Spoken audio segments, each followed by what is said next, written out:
Yes and no. No, in the sense that you're fully within your right to set boundaries. It's kind of wild in this day and age for anyone to show up unannounced. I just don't know what's wrong with sending somebody a couple days before a, hey, is it cool if I come by on such and such date text? Like, I don't understand. I disagree. And this is the reason why I disagree.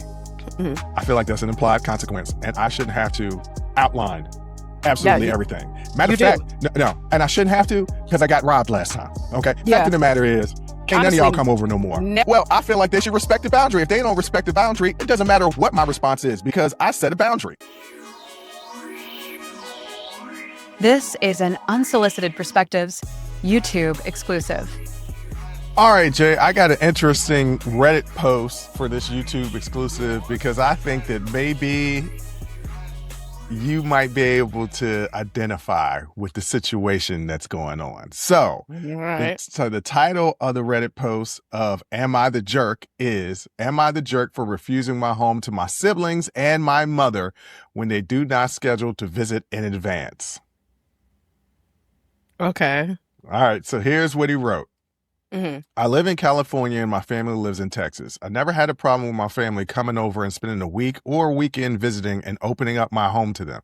I'm fortunate that they visit and I have a home that accommodates guests with 2 extra bedrooms.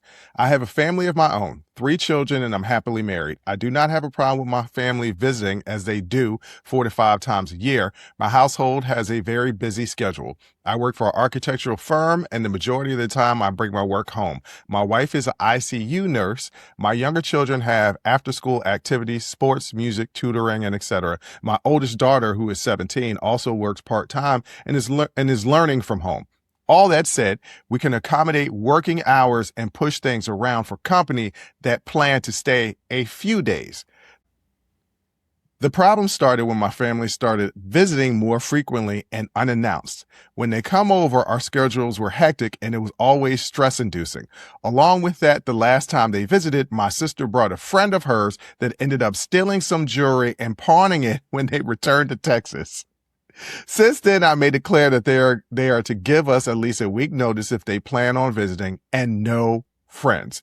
I'm not sure if they didn't take me seriously or my rule fell on deaf ears. This morning, I got a call that they are at the airport in Dallas and on their way. I laughed it off and my mother stated again that they are landing at LAX at 3 p.m. and if I don't mind picking them up. I'd already told her that I was off today earlier in the week. I told her I don't mind picking them up, but they need to find a hotel as I'm not going to have them stay at my house. They ended up getting into a small argument, which I'm not proud of, and just ended the call. It's been about 2 hours since they have landed and I have not picked up any of their calls. Am I wrong for refusing? Okay. So is he the jerk? Okay. So yes and no. Okay.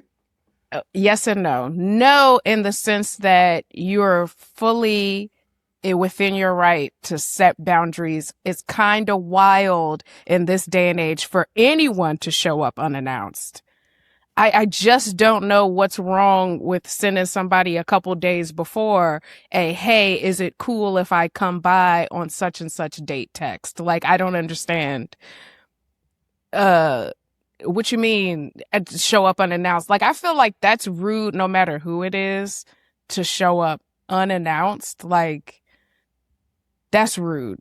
Even way back in like Victorian era, right? When mugs would stay with you for 2 and 3 months, there was a long letter. There was long correspondence back and forth through the postman of long letters that they would write back and forth to set this up. Okay. There was like preparation. They got to get the room ready and all this stuff. Like, you can't just show up unannounced to people's house. So well within his right to be like, nah, y'all can't do this anymore, especially because I got robbed last time. Okay. Where he's a jerk did not make clear. I feel like, can you go back and read what he said? Like, what the boundary was? Like, they had to let him know in advance? Yeah, they had to let him know in advance and no friends. Yeah, so Never said A week, anything at least about, a week notice if they plan on visiting, and no friends. but I'm assuming, because that's all that he wrote, that he never said, if you cannot comply with this, you can't stay here. Like, that's the part that people sometimes miss in the boundary setting, is the consequence.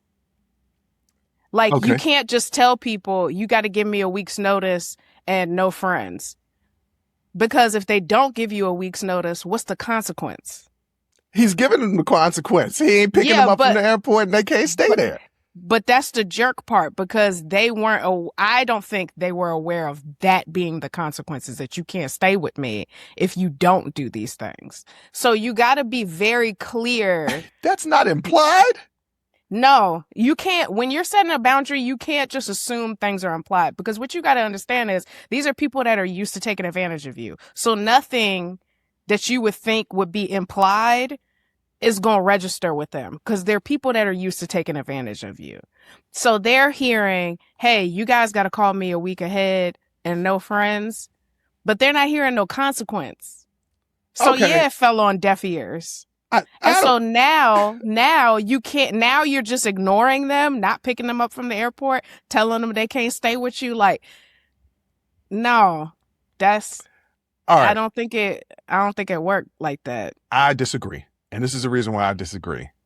Mm-hmm. I feel like that's an implied consequence, and I shouldn't have to outline absolutely everything. Matter of fact, no, I shouldn't have to, because I got robbed last time. Okay. Fact of the matter is, can't honestly, none of y'all come over no more. Never, because I got robbed. Okay. Yeah. The last time y'all were here, I got robbed. My stuff got pawned.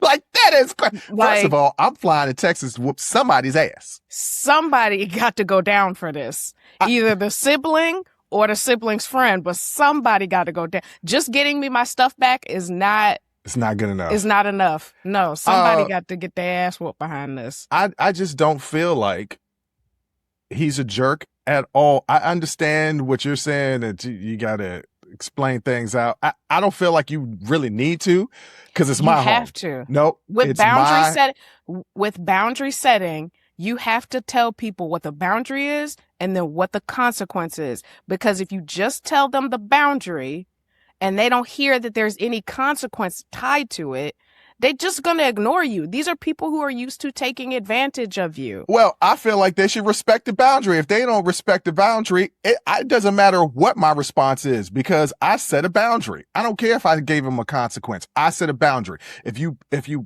go past that boundary, it doesn't matter what my response is, because I told you, don't do this.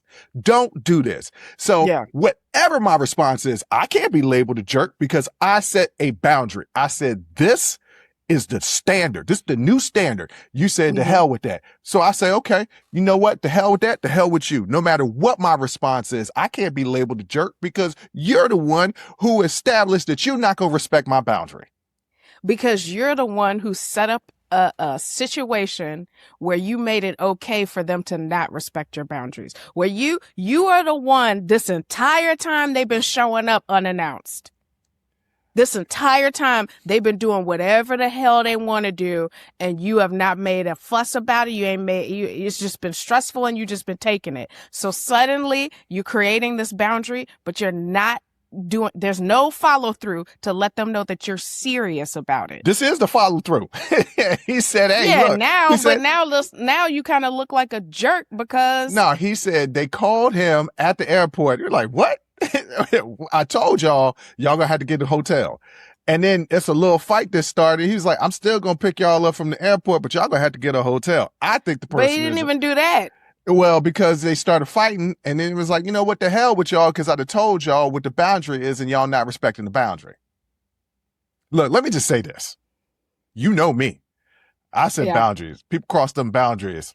Hey, look, what you get is what you get in response to that. I'm not going to tell you what the consequence is. The consequence could be a whole variety of things depending on how I'm going to react. But when I say, hey, don't do this, don't do that. And if you do it, look, you're just going to have to deal with whatever consequence I decide that's worthy of this boundary being stepped over. But, ladies and gentlemen, what do you think?